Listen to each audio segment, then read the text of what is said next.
Bueno, muchas gracias. Buenos días a todas y a todos. Es un honor estar aquí y compartir una preocupación fundamental para la construcción de la humanidad hacia el futuro.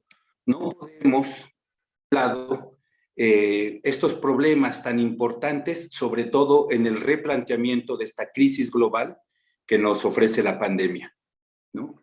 Agradezco también a quienes han dado su apoyo para la organización directamente de este encuentro. Voy a hablar sobre niñas y niños que migran. Como todos sabemos, todos los migrantes, refugiados, desplazados y víctimas de trata son vulnerables. El hecho de salir de sus casas, comunidades o ciudades deja en desventajas sociales fundamentales a quienes forzadamente se ven obligados a salir o a huir de sus casas o comunidades. Pero por razones lógicas, los niños, las niñas y los adolescentes representan el grupo más vulnerable en las migraciones forzadas. Primero trataremos de definir quiénes son estos niños y niñas que migran. Solamente para tener un marco, voy a hacer esta presentación, un marco gráfico, pero no es nada importante, ¿no? Sin embargo, me interesa ponerlo. Aquí está. La Convención de las Naciones Unidas sobre los Derechos del Niño define como niño a todo ser humano menor de 18 años de edad.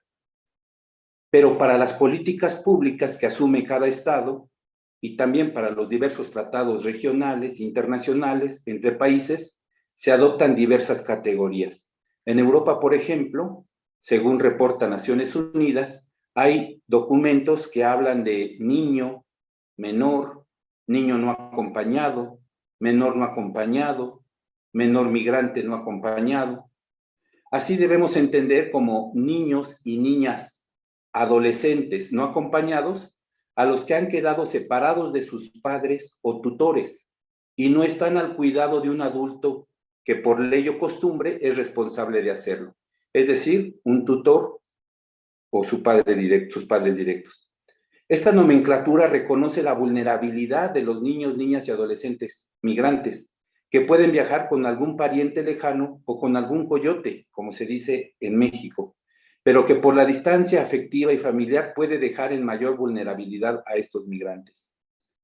Es decir, que quienes viajan absolutamente solos son todavía más vulnerables entre los grupos de niñas y niños migrantes.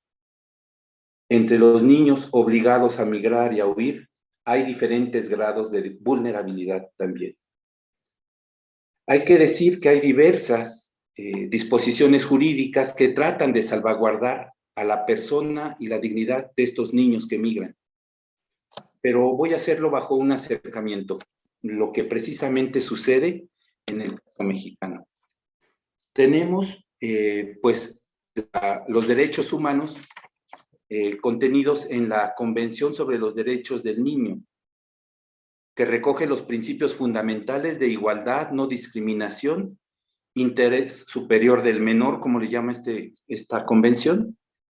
También el ser escuchados los niños y poder expresar lo que ellos consideran mejor para su condición y para su futuro.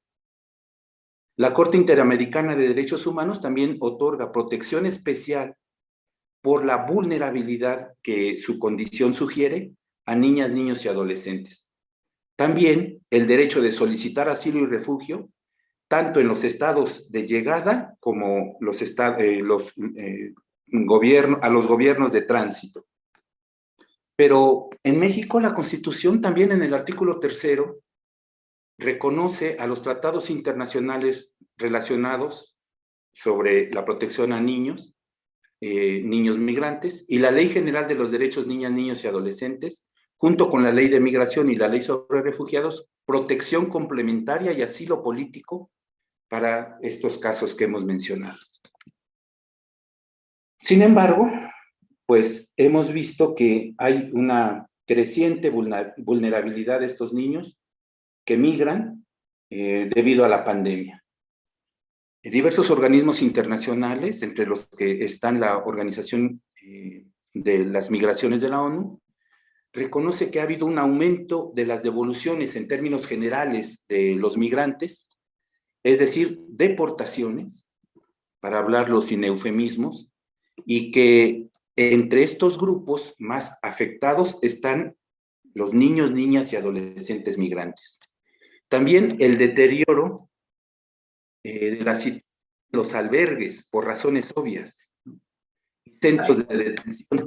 La atención que se presta es cada vez más difícil debido a que los insumos, tanto materiales como de personal, se han visto mermados, pero también por las mismas condiciones de la pandemia.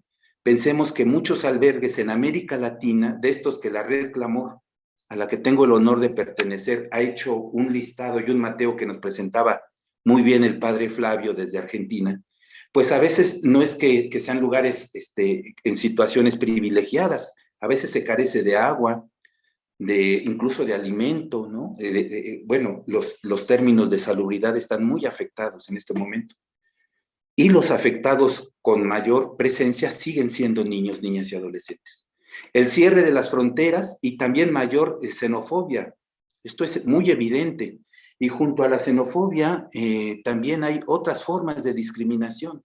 Por ejemplo, para personas afrodescendientes, para mujeres, para indígenas. Si eso se entrecruza, si hay una interseccionalidad con otras vulnerabilidades, pues nos da un combo terrible, ¿no? Para niñas, niños y adolescentes. Hay que hacer mención también aquí de un grupo que pocas veces está a la vista en el tema migratorio y que es las personas que pertenecen a la comunidad LGBTI, que también sufren grandes exclusiones sociales, incluso ataques, ¿no? Por ser diferentes. Absolutamente inhumano.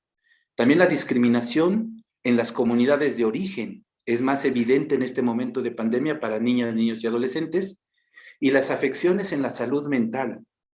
Si ya viajar en condiciones adversas fuera de la pandemia otorgaba no solamente afecciones físicas, sino inclusive mentales, con la pandemia esto ha sido más evidente y más cruel a lo largo del continente. También ha habido el cierre de escuelas y con ello nuevamente exclusión social. Para niñas, niños y adolescentes que encuentran en lugares de tránsito, pero también de llegada, algún lugar de formación en escuelas, pues estas se han visto cerradas y con ello la imposibilidad de irse integrando a las sociedades de tránsito de llegada y también a seguir desarrollándose desde el punto de vista educativo. Bueno, y yo quisiera decir también, porque nosotros estamos en la Red Clamor y en el Indosoc, pues siguiendo también lo que el Papa está impulsando a nivel internacional, una frase del Evangelio que ha tomado el Papa en alguno de sus mensajes por la Jornada Mundial de Migrantes y Refugiados. Dice precisamente una que le dedicó a los niños y decía el Papa en ese texto, muy fácil de consultarlo por el internet, del año 2018, que los niños son los vulnerables que no tienen voz. Voy a poner un ejemplo muy sencillo. En las caravanas de 2018, grupos centroamericanos pasaban por México, ¿no?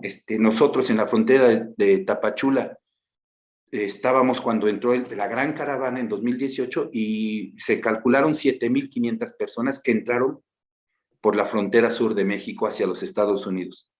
De esos, una gran cantidad eran niños, niñas y adolescentes migrantes. Tenían una ventaja de ir protegidos de algún modo en medio de esa multitud, pero también la de ser invisibilizados y ser vulnerables al interior también de la caravana, en temas de abuso sexual, en temas de que también se infiltraron, bueno, pues parte del crimen organizado, estos que los llevan a trabajar en el crimen organizado, del tráfico de drogas, por ejemplo, o en la trata de personas. Bueno, pues en ese contexto de la doble vulnerabilidad, como llaman muchos en este momento de la historia para los niños, niñas y adolescentes migrantes, Caben muy bien estas palabras que recuerda el Papa en ese mensaje que les decía yo para la jornada de migrantes y refugiados. Dice el Papa, recordando el Evangelio, el que acoge a un niño, como este en mi nombre, me acoge a mí. Y el que me acoge a mí no me acoge a mí, sino a aquel que me ha enviado. En cada persona migrante nosotros encontramos una misión, la de irnos haciendo, como recordaba el padre Flavio, un nosotros cada vez más grande. Entendernos como humanidad y no como enemigos o descartando a algunos porque tienen condiciones de vida menos favorables, especialmente niños y niñas, sino irnos encontrando en un yo cada vez más grande que nos hace hacernos comunidad, un nosotros cada vez más grande, porque el yo lo completamos cuando nos encontramos con otros semejantes a nosotros en vulnerabilidad. Y acoger a los niños en este momento de pandemia es fundamental. El esfuerzo es de todos, organizaciones de la sociedad civil, gobiernos y también agentes pastorales de la Iglesia. En eso estamos trabajando en la Red Clamor y agradezco mucho su atención y su disposición para escuchar.